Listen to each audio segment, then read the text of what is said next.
ओम नमः शिवाय। श्रावण मास महात्म्य 5वां अध्याय। लिंग पूजन व रविवार व्रत कथा। भगवान शिव बोले, हे सनत कुमार, इस श्रावण मास में एक लिंग की स्थापना से ही भक्त को मेरा सामीप्य प्राप्त हो जाता है। भगवान महादेव जो कामदेव के अति भयंकर दुश्मन है, उनको 16 प्रकार से उपचार करते हुए ओम नमः शिवाय मंत्र से पूजना चाहिए। तत्पश्चात गृह यज्ञ के उपरांत उद्यापन करना चाहिए। तब हवन के पश्चात ब्राह्मण को भोजन कराएं। ऐसा करने से अकाल मृत्यु नहीं होती है तथा इस मास का व्रत धारण करने वाली स्त्री बंध्या नहीं होती है। ये व्रत सारी विपत्तियों को हरने वाला तथा रोग और ताप को दूर करने वाला है। यह ऐश्वर्य में बढ़ोतरी करता है। श्रावण मास में पंचामृत से अभिषेक करने वाला मरणोपरांत शिव धाम में एक कल्प तक वास करता है तथा वह श्री भगवान सदाशिव को भी अत्यंत प्रिय होता है। इस मास में चावल का सेवन वर्जित है तथा हवियानन भोजन करने वाला अनंत धान्य सामग्री की अक्षय निधि पाता है। पत्तल पर भोजन लेने वाले को स्वर्ण का पात्र मिलता है तथा शाक को छोड़ने वाले को शाक कर्ता पद मिलता है। भूमि पर शयन करने वाला कैलाशवासी बनता है। मुहूर्त में स्नान करने वाला पूरे मास का स्नान फल पाता है। इंद्रियों को काबू में रखने वाला जितेंद्रिय बनता है। वह इंद्रिय जन्य फल की प्राप्ति करता है तथा स्फटिक मणि पत्थर, मिट्टी और मर्तक मणि से बना या स्वयं बनाए हुए शिवलिंग अथवा चंदन, मक्खन या किसी और विधि से बनाए हुए शिवलिंग की मात्र एक बार पूजा करने से 100 ब्रह्मा हत्याओं का पाप नष्ट हो जाता है।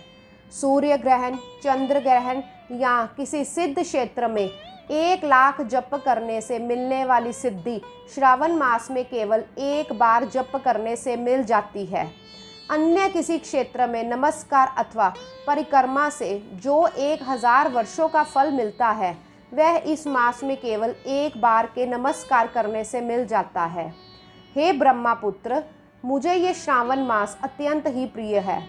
इस मास में वेद पारायण करने से सब प्रकार के वेदों की सिद्धि मिल जाती है तथा श्रद्धा भाव से स्वाध्याय करने पर ब्रह्मा हत्या या अन्य जघन्य पापों से मुक्ति मिलती है।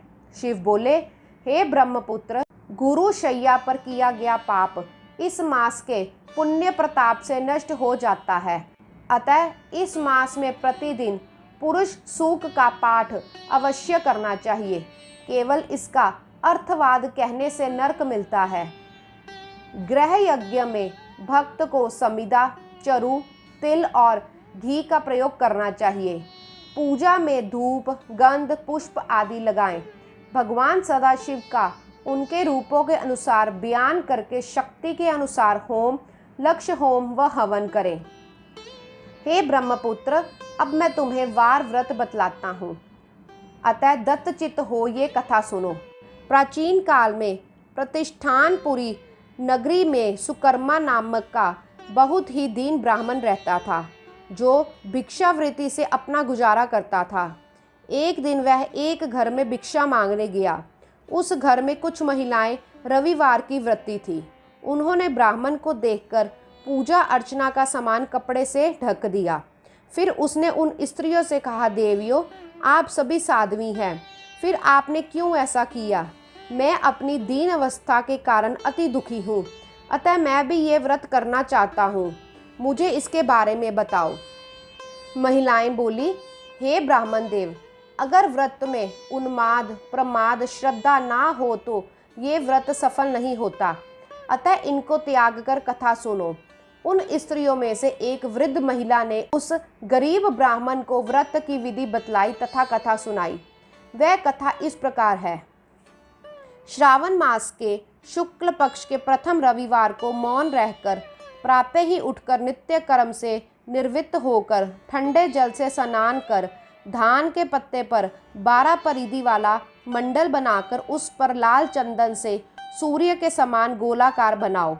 उसी मंडल में संज्ञा नाम वाली स्त्री के साथ सूर्य की पूजा लाल चंदन से करें। सूरज के 12 मंडलों पर लाल चंदन के साथ लावा तथा जप, अर्घ, भक्ति और श्रद्धा सहित सूर्य भगवान को प्रदान करने चाहिए। इस अर्घ में रक्ताक्षत, जप, फूल और उपचार शामिल हो। नैवेद्य के लिए नारिकेल बीज और खांड के साथ सूर्य मंत्र का जाप करें। स्तवन और नमस्कार के लिए 12 मंत्रों को प्रयोग में लाएं और 12 बार प्रदक्षिणा करके 6 सूत को एक जगह एकत्रित कर उसे 6 ग्रंथियों से युक्त कर दें। उसे श्री भगवान को समर्पित कर गले में बांध लें। 12 फलों वाला सूत्र विद्वान ब्राह्मण को दान कर दें तथा इस व्रत विधि को गुप्त रखें। हे सनत कुमार, इस प्रकार व्रत करने पर निर्धन भी धनवान बन जाता है, संतानहीन संतान पाता है, कोढ़ी स्वस्थ हो जाता है, कैदी को कैद से मुक्ति मिलती है, रोगी रोग मुक्त हो जाता है, मनुष्य की समस्त कामनाएं पूरी हो जाती हैं। हे सनत कुमार, इस संसार में प्राणी जो भी अभिलाषा करता है वह पूरी होती है। श्रावण मास में रविवार की जितनी भी संख्या हो उतने ही व्रत करने चाहिए।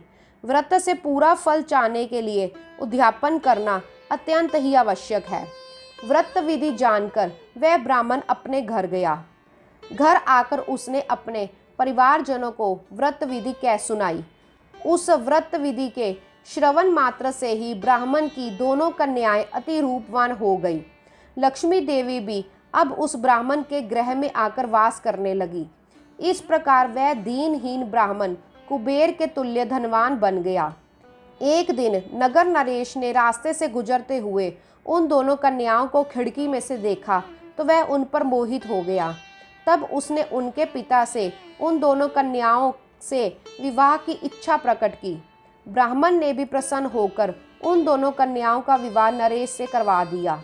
वे दोनों कन्याएं भी नरेश को पति रूप में पाकर मन ही मन में प्रसन्न हुई। कालांतर में और व्रत के प्रभाव से उनको पुत्र आदि रत्न भी प्राप्त हुए तथा वे सुखमय जीवन व्यतीत करने लगी। शिव बोले, हे सनत कुमार, इस कथा के श्रवण मात्र से ही सारी मनोकामनाएं पूर्ण हो जाती हैं। यदि ऐसे व्रत को अनुष्ठान और विधि पूर्वक संपन्न किया जाए तो प्राणी को इहलोक और परलोक में एक सुख मिलता है, अंत में वह मोक्ष पाता है। इस 5वें अध्याय के पाठ श्रवण से दरिद्रता का नाश होता है तथा शिव धाम की प्राप्ति होती है। गौरी शंकर भगवान की जय। ओम नमः शिवाय।